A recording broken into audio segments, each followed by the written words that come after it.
Kemudian selanjutnya step yang kelima adalah many to many relationship. Cari dulu, langkahnya adalah cari dulu many to many relationship.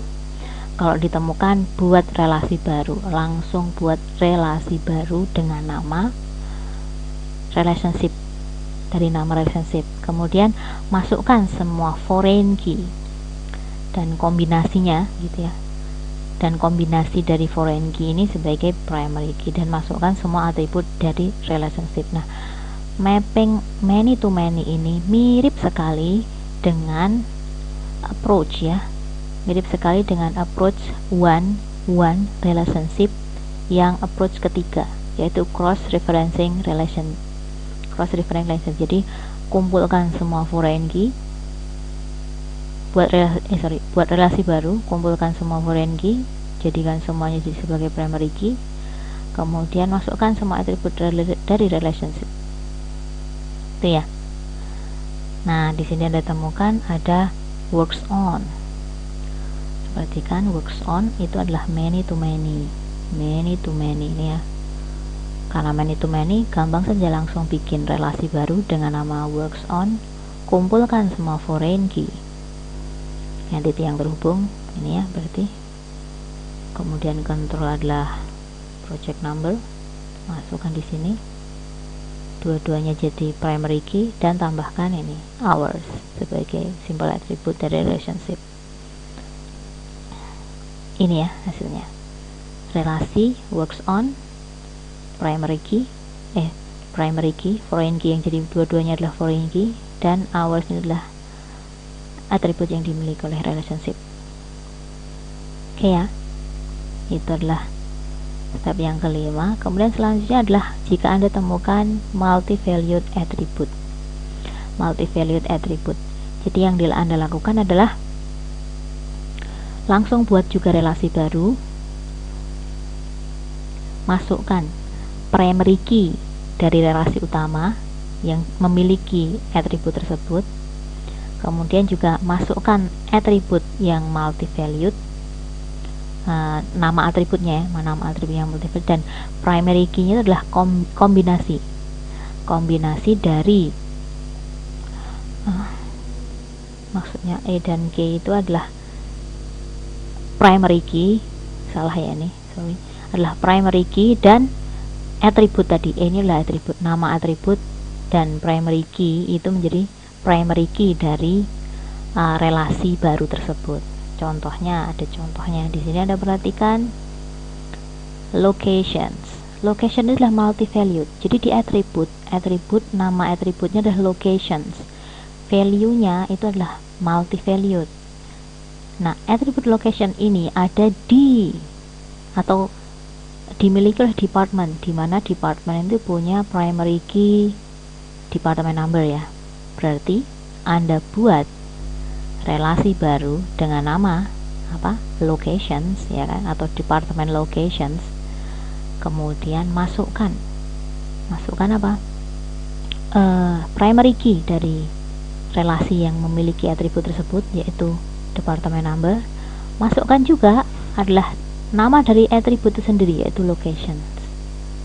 Seperti itu. Jadi Anda akan dapat nih ya, relasi baru, namanya department locations saja juga tidak apa-apa, dan isinya atau nama kolomnya itu adalah department number, merupakan primary key yang dimiliki department, karena department locations itu adalah atribut yang dimiliki oleh department. Kemudian masukkan juga nama atributnya itu. Selesai. Ini kalau untuk kasus company selesai ya, kasus company ini ER. Kemudian step yang ketujuh, jika Anda menemukan sebuah ER di mana terdapat NRE relationship. NRE relationship itu maksudnya adalah non-binary. Kalau binary itu kan hanya ada dua entity yang bekerja dalam sebuah relationship. Nah, kalau NRE ini lebih dari dua, jadi more than two, jadi bisa 3, bisa 4, dan seterusnya. Jadi disebut sebagai NRE relationship. Nah, kalau Anda temukan NR relationship seperti ini, yang Anda lakukan adalah buat relasi baru. Langsung namai, kemudian approach-nya mirip dengan step many to many. Jadi masukkan semua foreign key dari relasi-relasi yang terhubung dan masukkan semua simple attribute yang dimiliki oleh relationship tersebut. Contohnya ini ya, mana yang disebut sebagai NR relationship? Ini ya, supply. Kenapa disebut NR relationship? Karena ada 3 entity yang bekerja. Ternary ya, berarti ada 3 entity yang bekerja. Maka yang kalau Anda menemukan diagram Anda itu berbentuk seperti ini, maka yang Anda lakukan adalah buat relasi baru dengan nama supply tentunya. Buat relasi baru dengan nama supply, masukkan semua foreign key dari entity yang bekerja di relationship tersebut, yaitu ini ya, primary key, masukkan semua sebagai foreign key. Dan jangan lupa ini quantity juga masuk, karena dia adalah atribut yang dimiliki oleh relationship supply. Hasilnya Anda bisa ini ya, dapatkan seperti ini nih, dimana primary key adalah gabungan dari seluruh foreign key. Oke, begini ya. Anda bisa lakukan yang sama dengan misalnya bukan hanya ternary gitu ya, tapi mungkin relationship-nya lebih banyak lagi, ada 4. Mungkin saja kalau misalnya Anda bekerja di kasus yang lebih rumit dan lebih kompleks, biasanya muncul seperti ini ya. Nah, berarti seperti ini juga sama, yang Anda lakukan adalah tambahkan foreign key dari relasi yang terhubung. Begitu. Oke ya.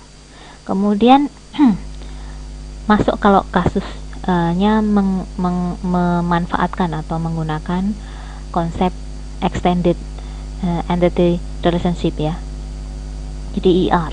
Jadi kalau kita bicara ER, ingatnya adalah specialization, generalization, dan pengkategorian. Oke ya. Nah, step yang ke-8 itu adalah kalau Anda temukan specialization. Sebenarnya kalau kita bicara specialization juga mirip dengan di generalization. Jadi yang diingat satu saja, cukup specialization. Oke, jadi kalau dalam ER Anda itu ada aspek extendednya yaitu specialization, maka ada beberapa option yang bisa Anda lakukan, nanti ada 4 ya. Tapi yang perlu Anda ketahui, Anda harus pertama kali menemukan dulu superclass-nya apa. Misalnya superclass-nya apa, Anda buat relasinya, kemudian subclasses-nya Anda juga akan bisa membuat relasinya. Anda temukan juga primary key-nya. Ini sangat penting ya. Jadi Anda tahu mana superclass-nya dulu, subclasses-nya, kemudian primary key-nya. Oke. Akan ada 4 option. Yang pertama disebut sebagai multiple relations, superclass, and subclasses. Jadi multiple relation maksudnya multiple relation ya banyak relasi. Anda bisa membuat banyak relasi dari superclasses dan subclasses ya. Dan ini bekerja untuk semua jenis specialization ya. Ingat di ER kita mengenal ada hierarchy, ada lattice, ada total participation, ada partial specialization, dan sebagainya. Nah, opsi yang pertama ini sangat penting untuk diingat karena dia bekerja untuk semua jenis specialization. Nah, maka langkah yang dilakukan kalau opsi yang A ini adalah Anda buat relasi untuk superclasses. Warna lain mungkin oke ya. Change color. Yes. Nah, Anda buat relasi untuk Anda buat relasi baru untuk superclass C. Masukkan semua atribut, langkahnya sama, termasuk primary key-nya pilih. Kemudian buat relasi untuk semua subclasses yang ada. Dan masukkan ke masing-masing relasi subclasses ini adalah primary key dan special attribute atau local attribute dari masing-masing subclasses. Contohnya ini. Mana yang superclasses? Employee. Berarti buat relasi dengan nama employee. Isi kolomnya adalah ini ya.